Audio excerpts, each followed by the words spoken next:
It's showtime.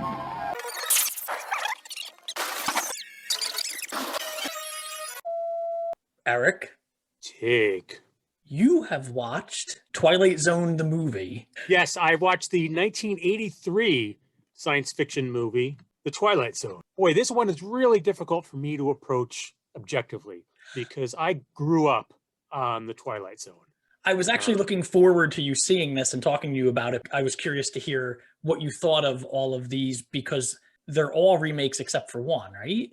That first one seems to sort of borrow elements from another episode, but it's not straight up a straight adaptation. Whereas the remaining three are just they're just flat out remakes. Two of them of absolute classic fan favorite episodes. Especially the airplane one, right? That's one of the most popular ones. Yeah, that's one of the best known episodes, of course, starring a young William Shatner in his pre-Trek days. I mean, that's one of these episodes where I think people who haven't even seen it are aware of it. And that line just alone, I have heard people say there's a man on the wing of this plane without even knowing what it even is part of. There's a man on the wing of this plane!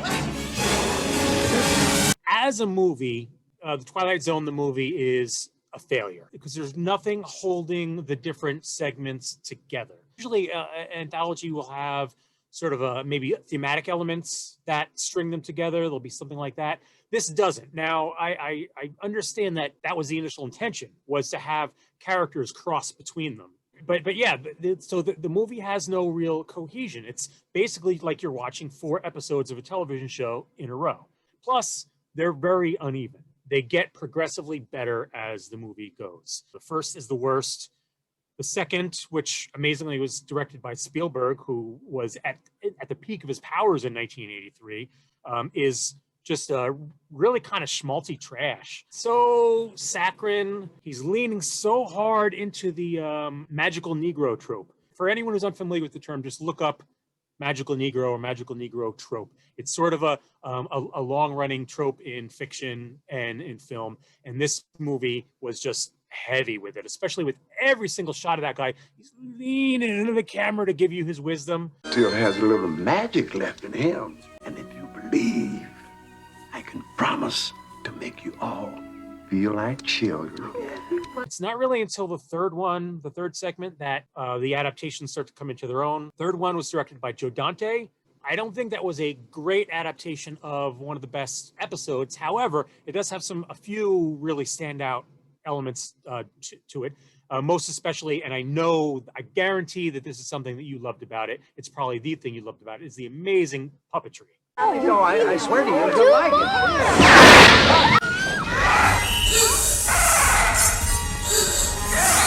As a kid watching it, that one was my favorite. The creature designs and puppetry in that is amazing.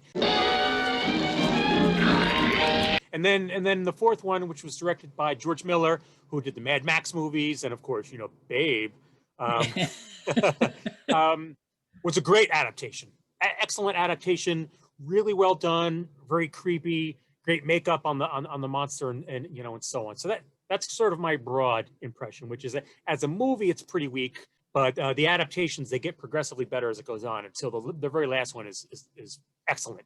It seems like the only way they tried to tie it together was in having the opening with the werewolf. You want to see something really scary, and then have it at the very end with John Lithgow in the ambulance and him saying, "Do you want to see something really scary?" I liked that callback, but I didn't really like the opening prologue because to me it's sort of completely. And now again, this is me not necessarily looking at this completely objectively. This is me looking at it from the standpoint of a Twilight Zone fan. Right. Like the Twilight Zone isn't, oh, here's a scary monster kind of thing. That's not the gist of what the show is. You want to see something really scary? You bet. Here I am. Now I'm a scary monster and I'm eating you. That's not Twilight Zone. The first one I never watched that much anyway. I just never liked it. Once I learned about the tragedy, and it was even hard for me to watch it because of what happens, because of the accident and people being killed, 2 children. Yeah, for people who aren't aware, like the quick summary is just that in the making of the first segment, director John Landis had a helicopter. There was going to be a scene with the helicopter overhead, and the main actor Vic Morrow and 2 children were down there. Some pyrotechnics were going off. The helicopter pilot couldn't handle it, crashed, killed the lead actor of that episode as well as 2 children. and John Landis just kind of like begged off any responsibility. On a good side of it is that a lot of things changed in Hollywood because of it. Now there's a lot of protocols and things that have to be followed because of that incident. So I feel like that first segment, even though its message was very good, it's really heavy-handed. Trying to get us killed? I just finished telling you that some Jew got my job. You getting embarrassed? You want to leave? You want me to hold it down? What? I felt like that whole first one is just all about punishing somebody. Like it was just a complete episode about punishing a bigot. Like that's all it was. Yeah, which I don't really have much of a problem with that. No, but not for a Twilight Zone episode. Generally speaking, like the really good Twilight Zone episodes, the classic Twilight Zone episodes, they don't just sort of end with a twist or, you know, flipping the script on you and that sort of thing. They also give you at least a few moments to sort of think about what you just saw and to sort of chew it over. There really isn't anything to think about with this one. It's right. Like, this guy's a complete hateful asshole, and now he experiences like 25 minutes of, how do you like it? How do you like it now? How does it feel that now you're on the other side? So with the second one then, did you enjoy it at all? Did you feel like it kind of like did a little bit better job than the first one where there was sort of a message and there's kind of a twist at the end, but it's more of a happy ending than anything else? The message is kind of nice, but of course it's a little trite. Think young, be young, and you know, you'll be young. But it's a nice, sweet thing. Spielberg does saccharine better than almost anyone else, but usually like that the saccharine is sort of mixed with some other stuff. Yeah. And this is just a pure sugar buffet with the character who's sort of bringing youth to the other ones moving on to another home. You hate to be like comparing originals to remakes, but that's just how a big part of me is approaching it. The third one, for obvious reasons, was my favorite as a kid, but it has a kid playing a video game right in the beginning, and it's all about a kid having the power to do anything. And I can do anything.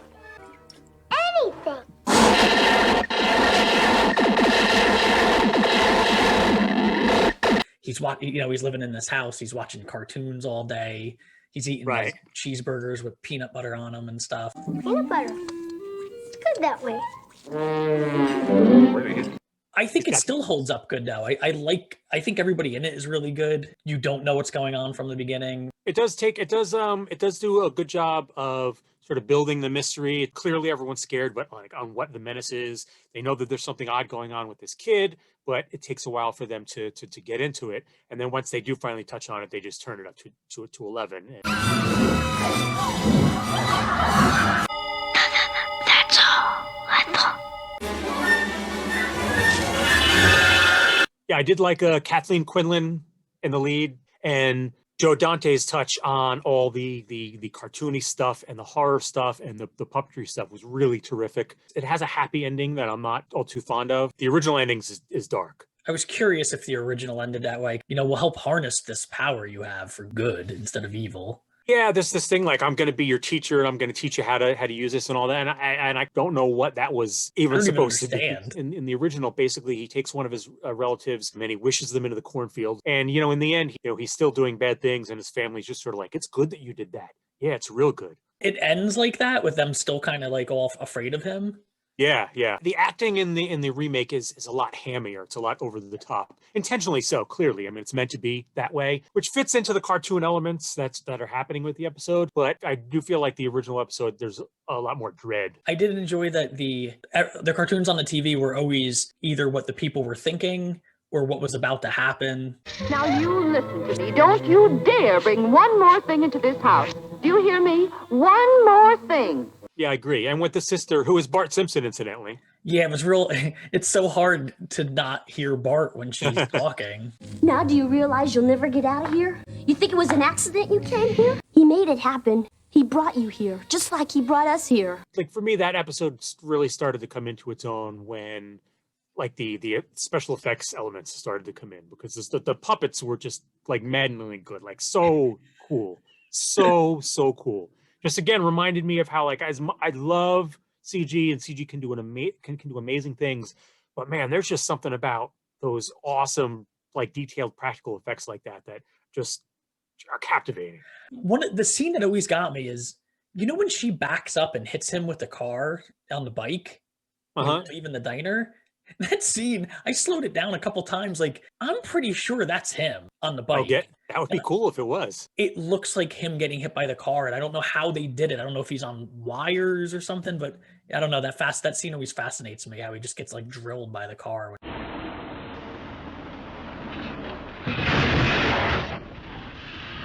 Like that particular episode, it's called "It's a Good Life," is one of the best known and most beloved episodes of the Twilight Zone of the whole series. Oh, really? I didn't know that. Yeah, it's one of the best known ones. It's one of the most beloved episodes. Everybody who was a Twilight Zone fan knows that episode and loves that episode. Probably the only ones that are better known are the plane episode and the one with the glasses with Burgess Meredith. Yeah, with Burgess Meredith, who did the narration on this. Up until now, the pattern of her life has been one of unrelenting sameness. I think in the beginning with Dan Aykroyd, and they mentioned the Burgess Meredith episode.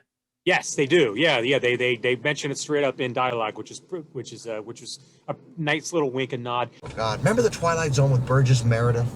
Remember, he loved to read, and there was a nuclear war. He was the last man. He broke his glasses. And I also like that they name-checked The Outer Limits, which was also an excellent show from the period that was similar to Twilight Zone. One where the guy had the stopwatch. He took the stopwatch and he hit it, and everybody else in time froze, but him. That's an Outer Limits. No, that was a zone. That's an Outer Limits. That was a zone. So then, what do you think about the fourth one then? I think it was great. I think it was a terrific adaptation.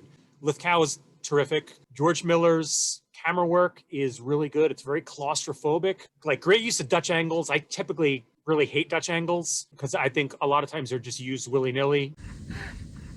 That's D-I-E, die! You big silly! You used to be a normal person. They're used really well here. The makeup on the creature is just out of this world. Terrific. Little touches like when he goes and he grabs Lithgow's face and he just sort of holds it there, almost as if saying, like, I could tear your face off if I wanted to, but I'm not going to. Yeah, that seems real creepy. Oh my God. And the little...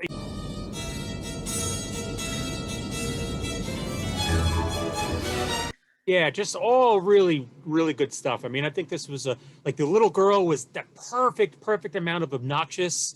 N-O-S-M-O-K-I-N-G. No smoking. Excellent use of the Polaroid. That scene when he's waiting for the Polaroid to develop seems like it lasts forever, but it really is only about 5 seconds in the movie. Yeah.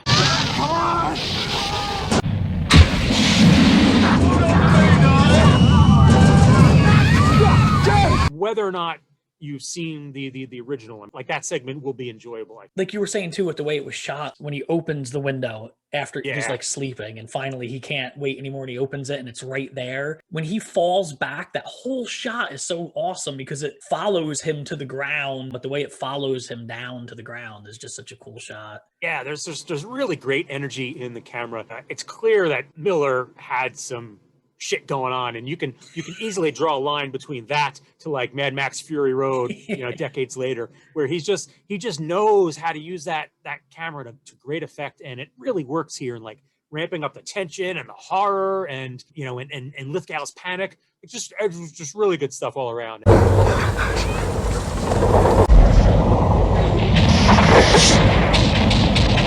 It's good that they capped off the anthology. They capped off the movie with that one because you end on a really good note.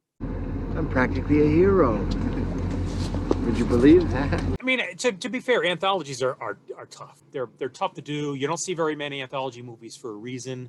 I think the only one that I can think of that I might say I like better is Cat's Eye. That's a pretty cool. It's the same thing, but they are all tied together very loosely. Judging this as a movie, in order for it to really work as a movie, there has to be something that ties these together, whether it's thematic or character-wise or story-wise. What is this Twilight Zone anthology other than, hey, here's 4 Twilight Zone episodes? The last segment, the airplane segment, the song in it has the Gremlins theme as part of the song.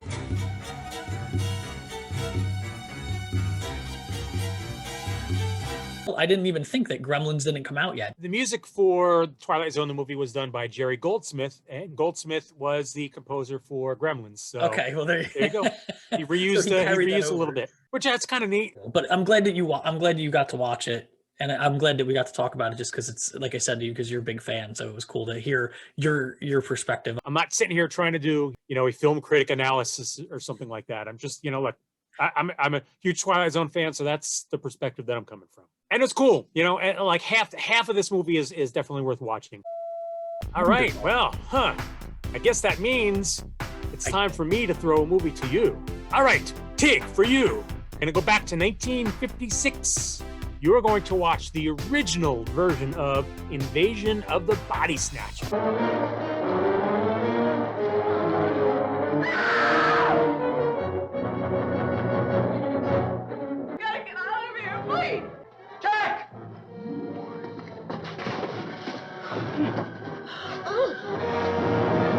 Where do they come from? I don't know. Everyone! They're here already! You're next! Well, check out Invasion of the Body Snatchers and return to this place next week so we can talk about it with all the peeps in the comments. I'm looking forward to it, and I'll hit you back next week. Make sure, obviously, to like and subscribe and whatever, but most importantly, leave a comment down below. Tell us your favorite Twilight Zone episode in the comment section. Nerd out with me at Patreon if you want to support us. Get some stuff early and ahead of time and some bonus videos and stuff like that. We even have some bonus videos relating to this series, and we're about to film one in a couple minutes, which our patrons will see. Thanks for hanging out at the movie club.